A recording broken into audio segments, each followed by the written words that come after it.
इदानीं सर्वे समागताः सन्ति, अतः कक्षा प्रारभ्यते। ओम गंगणेशाय नमः। ओम श्री सरस्वत्यै नमः। ओम नमोऽस्त्वनन्ताय सहस्रमूर्तये सहस्रपादाक्षिशिरोरुबाहवे सहस्रनाम्ने पुरुषाय शाश्वते सहस्रकोटियुगधारिणे नमः। कल के पाठ में यथालौकिक वैदिकेषु में कुछ अंश रह गया था, उसको मैं संक्षेप में कह देता हूँ। अय महाशय ग्राम्य कुक्कुट परदारादौ विशेष निषेधस्य इतराभ्यनुज्ञा फलकतया आरण्यक तद्भक्षण स्वदारगमनयोर यथा दोषाभावो यथा च ग्राम्य कुक्कुट भक्षण परदार गमनयोर अधर्मः तथा शास्त्र जनित ज्ञान पूर्वके गवादि प्रयोगे अपूर्वोत्पत्ति रूपम फलम शास्त्रेण बोध्यते तेषां साधुत्व बोधात्। इसका मतलब क्या हुआ? कल कहा गया था जो ग्राम्य कुक्कुट निषेध है भक्षण में, और परदारादि गमन जो है वो भी निषेध है। उसके संबंध में कहा गया है कि इन दोनों के संबंध में विशेष रूप से निषेध किया गया है।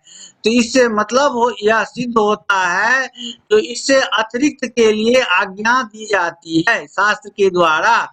तो इसके अतिरिक्त क्या है? तो आरण्यक जो कुक्कुट है वो भक्षणीय है, और स्वदार गमन जो है वो भी शास्त्र सम्मत है, लौकिक व्यवहार सम्मत है। इन दोनों में दोष का अभाव कहा गया है। तो जैसे ग्राम्य कुक्कुट भक्षण और परदार गमन को अधर्म माना गया है, उसी तरह शास्त्र जनित ज्ञान पूर्वक गो आदि शब्द के प्रयोग में अपूर्वोत्पत्ति रूप फल की प्राप्ति होती है। शास्त्र के द्वारा उत्तम फल की प्राप्ति होती है, क्योंकि तेषां साधुत्व बोधात्, क्योंकि उन शब्दों को गो आदि जो शब्द हैं उनमें उनसे साधुत्व का बोध होता है, क्योंकि वे व्याकरण के द्वारा साधु शब्द के रूप में व्यवहृत किए गए हैं। एवमेव असाधु शब्द प्रयोग अधर्म बोधनात्, उसी प्रकार असाधु शब्द के प्रयोग में अधर्म का बोध होता है। यह निष्कर्ष के रूप में कहा गया है। अब हम आगे बढ़ते हैं। कल लौकिक वाला उदाहरण दिए, अब आज वेद का उदाहरण दे रहे हैं। ये सब नियम पक्ष के लिए है। धर्म नियम जो है उस धर्म नियम की व्याख्या हो रही है, पहले लौकिक दृष्टि से, अब वेद की दृष्टि से। क्या है? वेदे खल्वपि पयो व्रतो ब्राह्मणो जवागु व्रतो राजन्य आमिक्षा व्रतो वैश्य इत्युच्यते। कहा गया है कि ब्राह्मण जो है पयोव्रती होते हैं, माने दूध पी करके ब्राह्मण व्रत रख सकते हैं। जवागु व्रतो राजन्य, क्षत्रिय जो है जवागु खा करके व्रत रख सकते हैं। जवागु क्या है?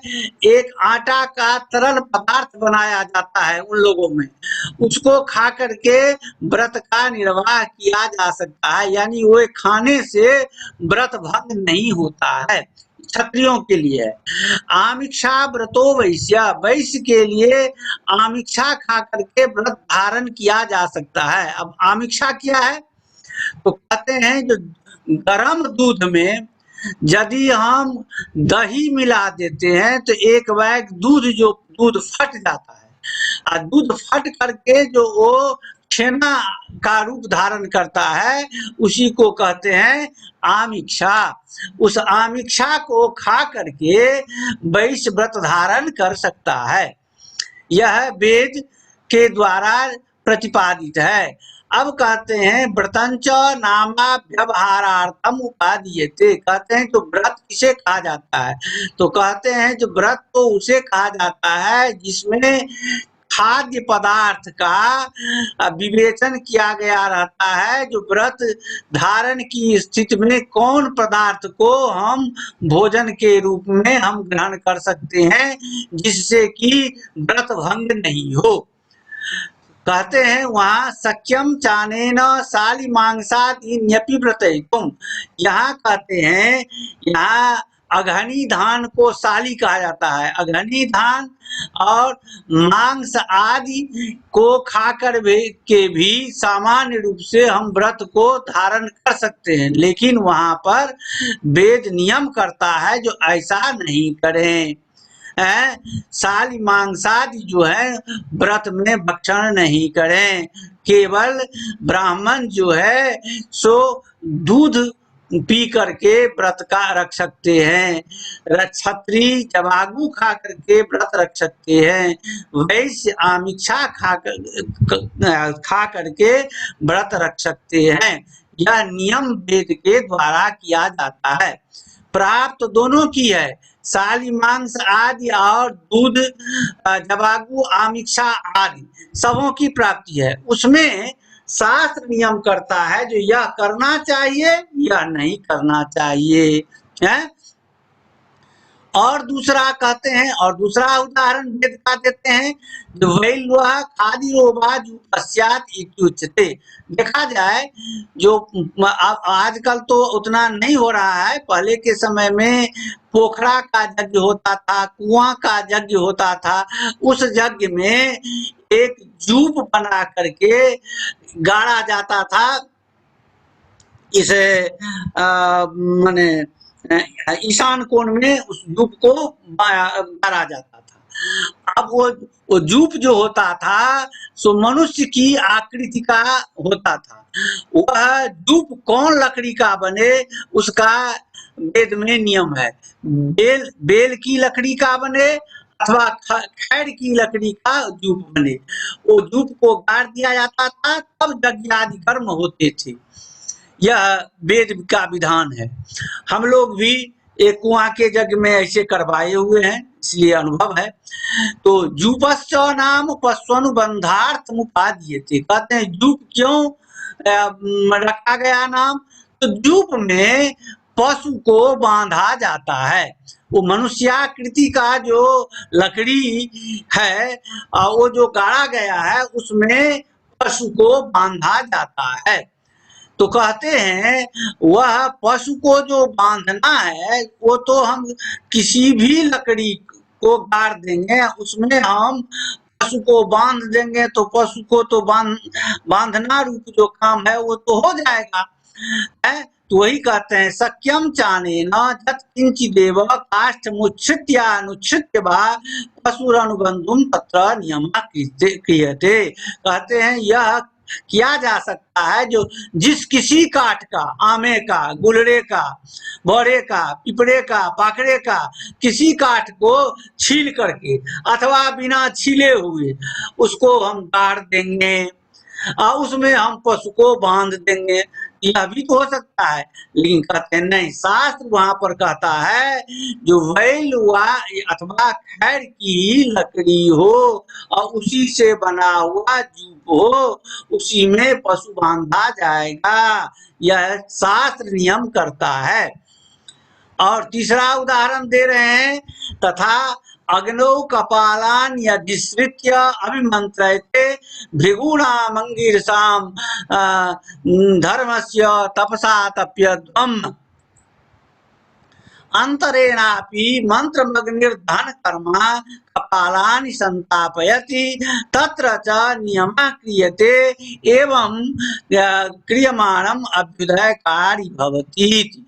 कहते हैं जो एक मंत्र है वो मंत्र है जो अग्नो कपालान अधिश्रित्य अभिमंत्रयते, वहां पर है भृगूणामंगीरसाम धर्मस्य तपसा तप्यध्वम्। कहते हैं अब कपाल देखिए, कपाल क्या है, दर्शन का सिद्धांत है।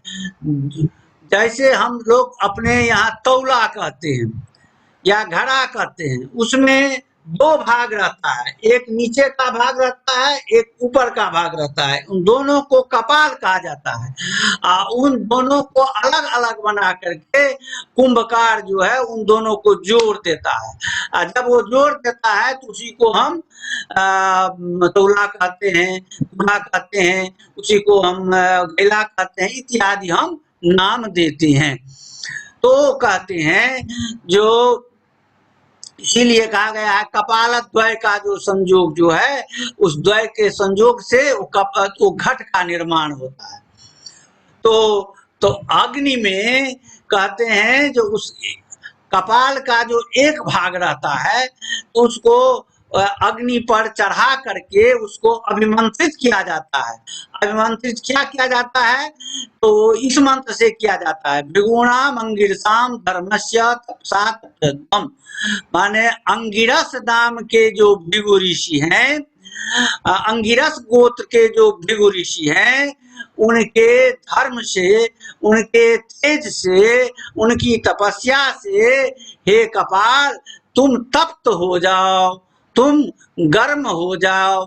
कहते हैं यह एक शास्त्र का विधान है, किंतु अंतरेणापि मंत्रमग्निर दहन कर्मा कपालानि संतापयति। कहते हैं जो बिना मंत्र का भी तो हम आग पर उसको चढ़ा करके उसको हम तो गरमा सकते हैं, बिना मंत्र का भी आग पर चढ़ाकर उस कपाल को हम गरमा सकते हैं, तप कर सकते हैं, किंतु ऐसा नहीं करते हैं।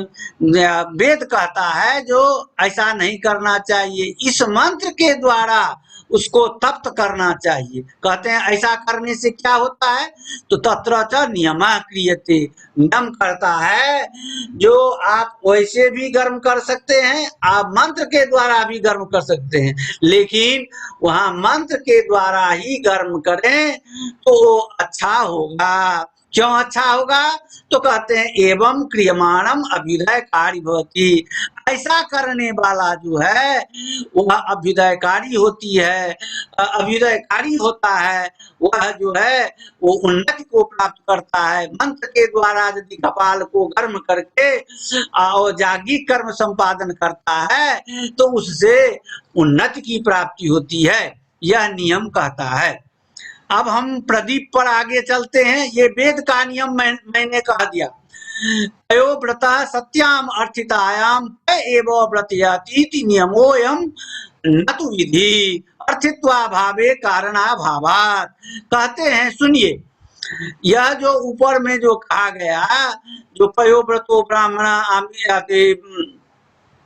माने जबागु व्रतो राजन्या आमिक्षा व्रतो वैश्य, यह कहते हैं सत्याम अर्थितायाम।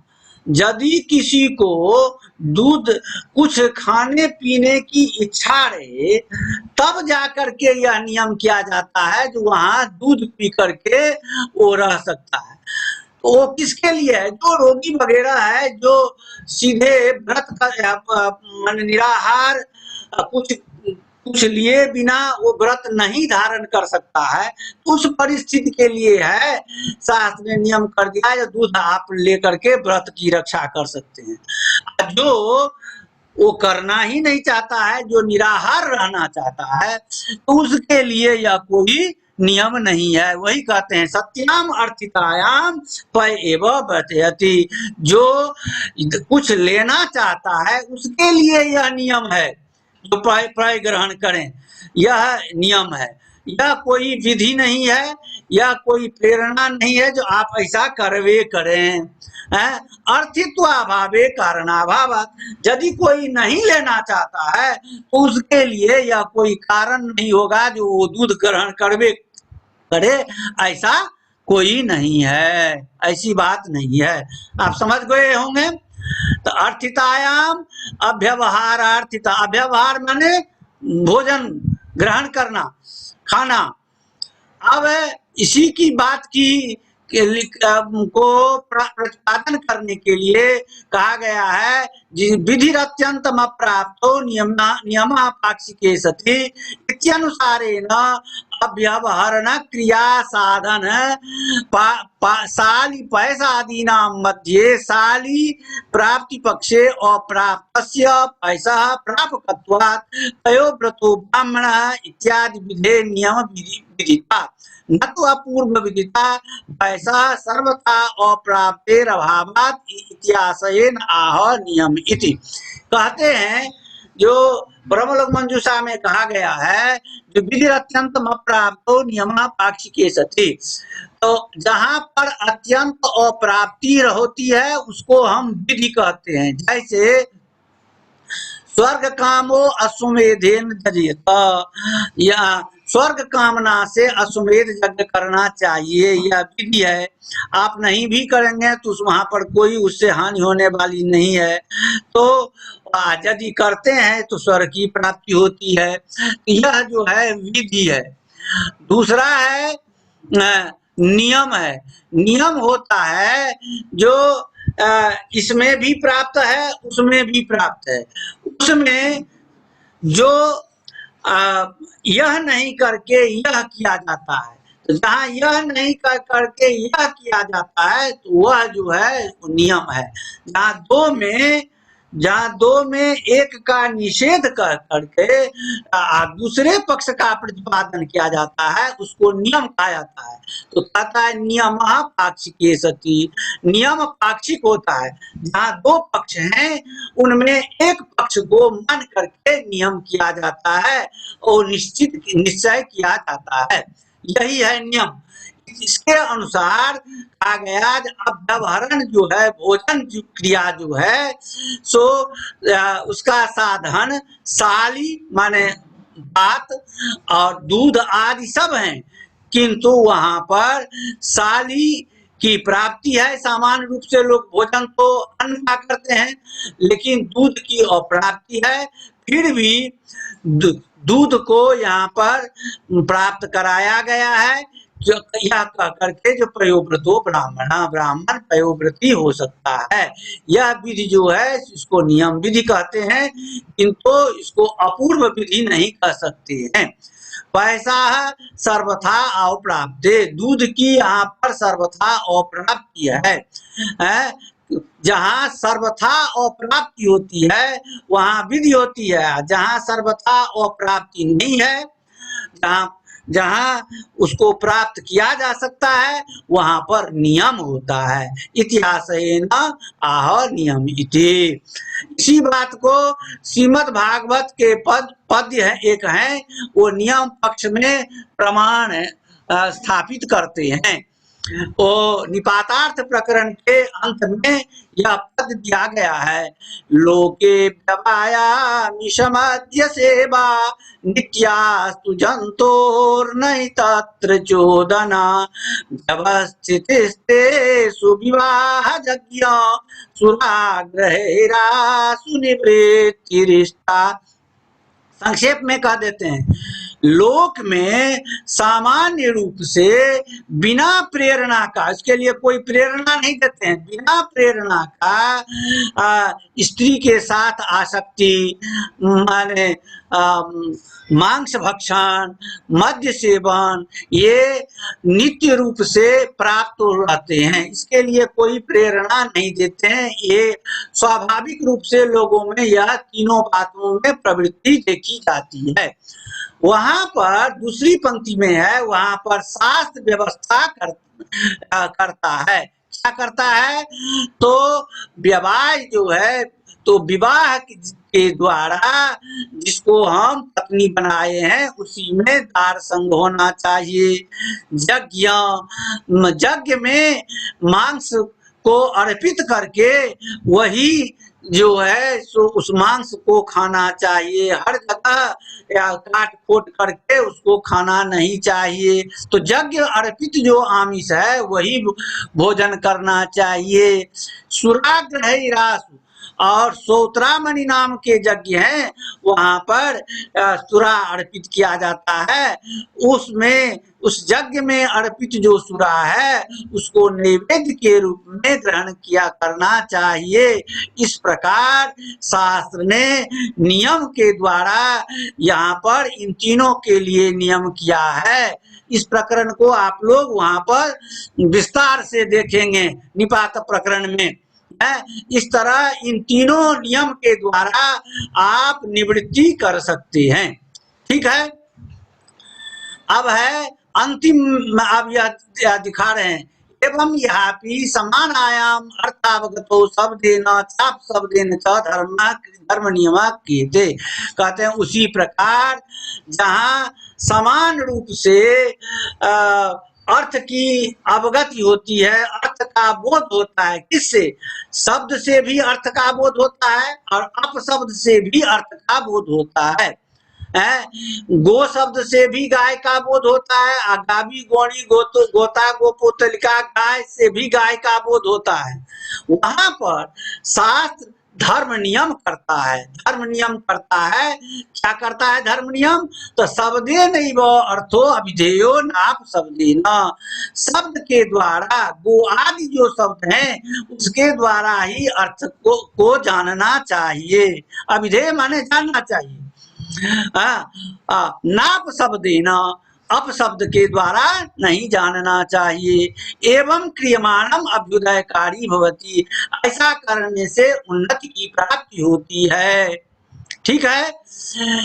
अब अंतिम में कह दिया है, थोड़ा उसको कह रहे हैं या प्रदीप में, यद्यपि साक्षात अपभ्रंशा नो बाचका तथापि स्मर्जमान साधु शब्द व्यवधानेन अर्थम प्रत्यायन्ति। कहते हैं यद्यपि अपभ्रंश शब्द साक्षात बोधक नहीं होते हैं, साक्षात अर्थ के वाचक नहीं होते। नौ वाचका माने अर्थ बोधका, साक्षात अपभ्रंश शब्द अर्थ के बोधक नहीं होते हैं, फिर भी स्मर्जमान साधु शब्द व्यवधानेन, कभी हम साधु शब्द का प्रयोग किए हैं, उसके गाय के संबंध में हम गो शब्द का प्रयोग किए हैं, उस गो शब्द को हम स्मरण करके उस गो रूप जो साधु शब्द है उसको स्मरण करके हम असाधु शब्द का भी अर्थ समझ लेते हैं। प्रत्यायंत माने समझ लेते हैं, माने साधु शब्द का स्मरण करके और साधु शब्द में भी हम उसके अर्थ को समझ लेते हैं। यह शास्त्र का कहना है। केचित कहते हैं जो कुछ विद्वान का यह भी कहना है, क्या? केचित अपभ्रंशा परंपरया न्यूरिमागता साधु शब्दान अस्मारयंत एवार्थम प्रत्यायन। कहते हैं जो कुछ विद्वानों का कहना है, जो अपभ्रंश जो है सो परंपरा से अर्थवाचक के रूप में प्रसिद्धि को प्राप्त कर लिया है। निरूढ़िमागता माने अर्थवाचक के रूप में वो प्रसिद्धि को प्राप्त कर लिया है। अपभ्रंश शब्द वहाँ जो यदि लोग बोलते हैं अपभ्रंश, तो वहाँ साधु शब्दान अस्मारयंत, वहाँ पर उस अपभ्रंश शब्द से साधु शब्दों को स्मरण करते हैं लोग, स्मरण करके वहां पर अर्थ का बोधन करते हैं। अन्येतु मन्यन्ते, और उससे अतिरिक्त कुछ विद्वानों का कहना है जो साधु शब्दवत अपभ्रंशा अपि साक्षात अर्थस्य वाचका, साधु शब्द के समान अपभ्रंश शब्द भी साक्षात अर्थ के वाचक हैं। हो गया। अब इस सब का मैंने कह दिया है। आज का पाठ यहाँ समाप्त करते हैं। अब आप प्रश्नोत्तर का समय आता है, तो अब जल्दी में प्रश्नोत्तर करेंगे। आप लोगों में सबसे सीनियर हैं विनय जी। विनय जी आप सुनावे, जो कल हमने जो प्रश्न दिया था उसमें कितना तैयार किए हैं? विनय जी नहीं बोल रहे हैं। अच्छा, अब आइए प्रकाश जी। जी गुरु जी। हाँ, कल जो हमने प्रश्न दिया था उस प्रश्न में इतना आप ठीक किए हैं, केवल हमको ऑब्जेक्टिव में उत्तर दीजिए, टाइम कम है। शब्द नित्यत्ववादिना के सन्ति। वैयाकरणाः। हाँ, शब्दा नित्यत्ववादिना के सन्ति। नैयायिकाः। हाँ, ध्वनि व्यंग्यम वर्णात्मकम शब्दम नित्यम के स्वीकुर्वन्ति। हाँ, बोलिए। वैयाकरणः। हाँ, तो आप ही हमको उसका तीसरे प्रश्न का उत्तर कर दीजिए। जी, क्या? किस प्रश्न का गुरुजी? ध्वनि व्यंग्यम वर्णात्मकम शब्दम नित्यम के स्वीकुर्वन्ति।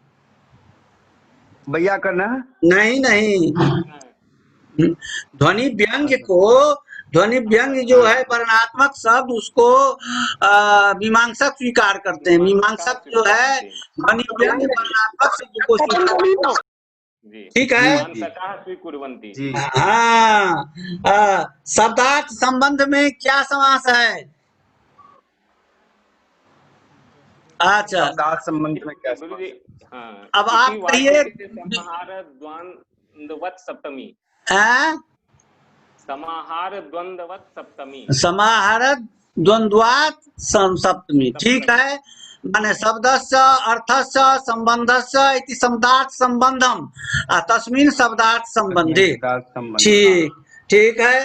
अच्छा, जातिवादिना के सन्ति। पद के अर्थ को जाति कौन स्वीकार करते हैं? मीमांसकाः।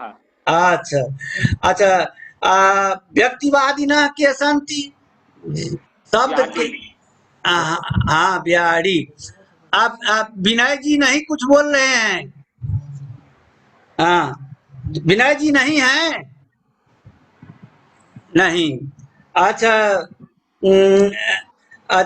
ये जो है आकृति अवयव, आकृति को जहाँ अवयव संस्थान कहा गया है, इसको प्रतिपादन करने वाले कौन है? या बोलेंगे शाश्वत।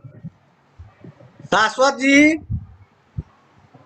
आकृति को जहाँ अवयव संस्थान माना गया है, उसको प्रतिपादन करने वाले कौन है? आप लोग में से कोई उत्तर दे सकते हैं? हैं? आप लोग में से क्या है? ये जो है सो कुमारिल भट्ट हैं।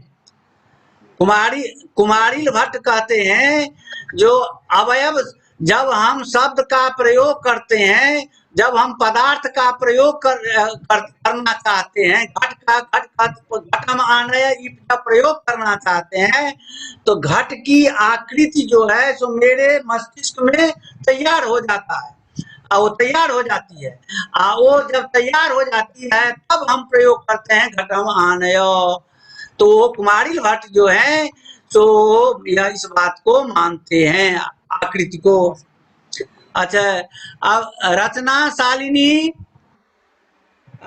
जात्याकृति व्यक्तिवादिना के सन्ति। नहीं नहीं, उत्तर। अब आप बोलिए विभव जी। नैयायिका। कृष्णानंद। हाँ, वो क्यों मानते हैं? गौतम सूत्रे उक्तम। हाँ, जात्याकृति व्यक्तया पदार्था इति गौतम सूत्रे उक्तम अस्ति। अनेन सिद्ध्यति यत् नैयायिका न जातिं स्वीकुर्वन्ति पृथक् रूपेण, न व्यक्तिं स्वीकुर्वन्ति, न आकृतिं स्वीकुर्वन्ति, किन्तु जात्याकृति विशिष्ट व्यक्तिं स्वीकुर्वन्ति। विनय जी, विनय जी। प्रणाम गुरुजी। आप कुछ नहीं बोल रहे हैं। हाँ, हम खाली सुनते हैं गुरुजी। कुछ बोलिए भी। अनित्यता कतिविधा, अनित्यता कतिविधा। विनय जी नहीं। द्विविधा है। नहीं त्रिविधा। विविधा हाँ, संसर्गा नित्यता, परिणामा नित्यता, प्रध्वंसा नित्यता। कल ही तो पढ़ाए हैं। हाँ, आदित्य आदित्य स्फोट कतिविधा। अष्टविधा अष्ट वर्णपद वाक्य भेदेन अष्टविधा तो स्फोट है। जाति व्यक्ति भेदेन अच्छा अच्छा अच्छा रचना स्फोट कतिविधा। अष्टविधा।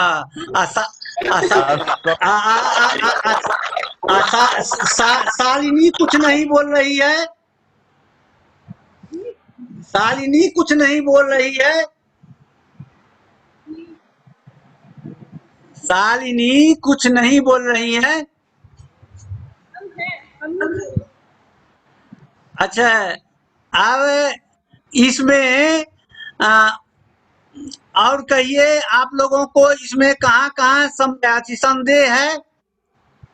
जी धर्म निर्णय वाला छोड़ दिलिए अपने। हाँ, छूट गया। हाँ छूट गया। हाँ, तो धर्म निर्णय में कितने प्रकार के समास हैं। 3 प्रकार के गुरु। तीन प्रकार के है। के समास। माने प्रकाश जी वो समास बोल सकते हैं 3 प्रकार के कौन कौन है। हाँ, धर्मस्य नियमः धर्म नियमः धर्माय नियमः धर्म नियमः धर्मश्चासु नियमः धर्म धर्मार्थो नियमः। प्रयुक्तो वा नियमो धर्म नियमः। हाँ, तो ठीक है। शाश्वत जी आप कुछ नहीं आप कुछ नहीं बोल रहे हैं। अच्छा, ये कहिए जो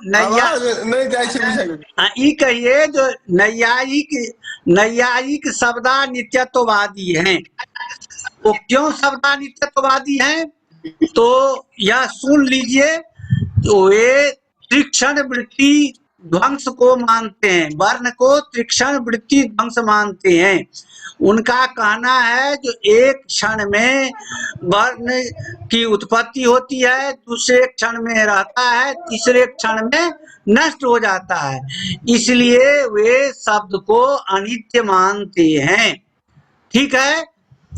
और मीमांसक जो है केवल ध्वनि व्यंग्य जो है, वर्णात्मक जो ध्वनि व्यंग्य है उसी को नित्य मानते हैं। वे पदात्मक और वाक्यात्मक को नित्य नहीं मानते हैं। वही उनका कहना है जो वर्ण से ही तो पद बनता है और वर्ण से ही तो वाक्य बनते हैं। हम जड़ जो है वर्ण, उसी को हम नित्य मानते हैं। ये मीमांसक का कथन है। वैयाकरण का है जो पदस्फोट वो शब्द को सामान्य रूप से नहीं मान करके उस स्फोटात्मक शब्द को नित्य मानते हैं, पदस्फोट और वाक्य स्फोट को मानते हैं। वो वर्णात्मक शब्द को वैयाकरण नित्य नहीं मानते हैं। वो वैयाकरण जो है वर्णात्मक शब्द को उच्चारिता प्रध्वंसी कहते हैं। तो एक क्षण में उत्पत्ति होता है, एक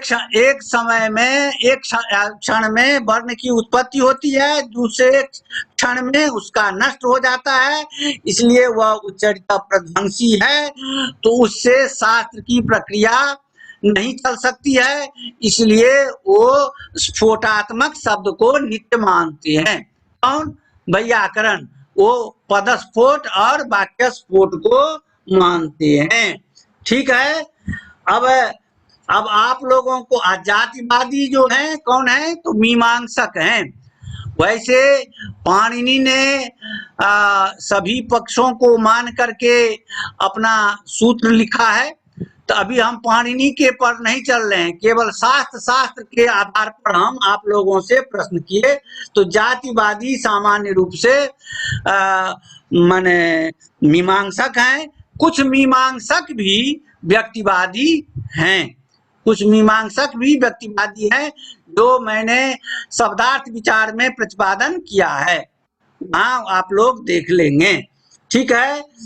व्यक्तिवादी बिहारी हैं।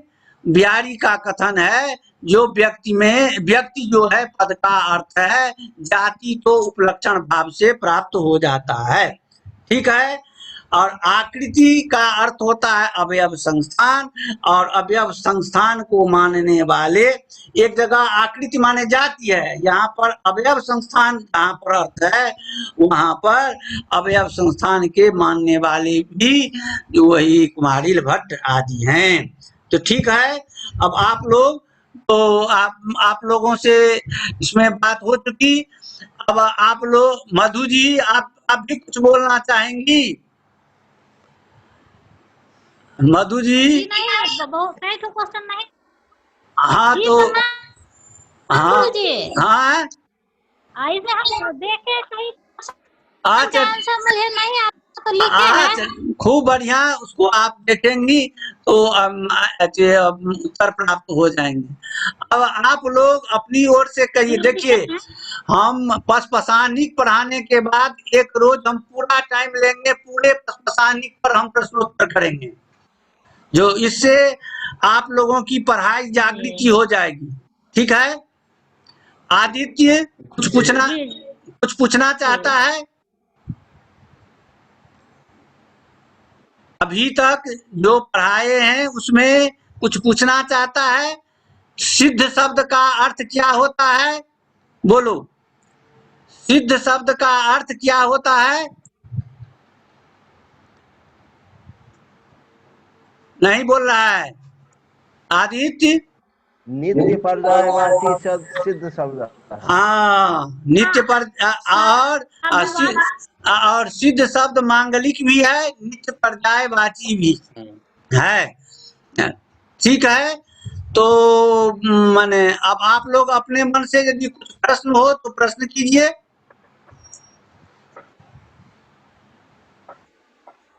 दो मिनट रह गया है। कुछ यदि प्रश्न मन में आवे, यदि कहीं नहीं समझे हो तो आप लोग प्रश्न कर सकते हैं।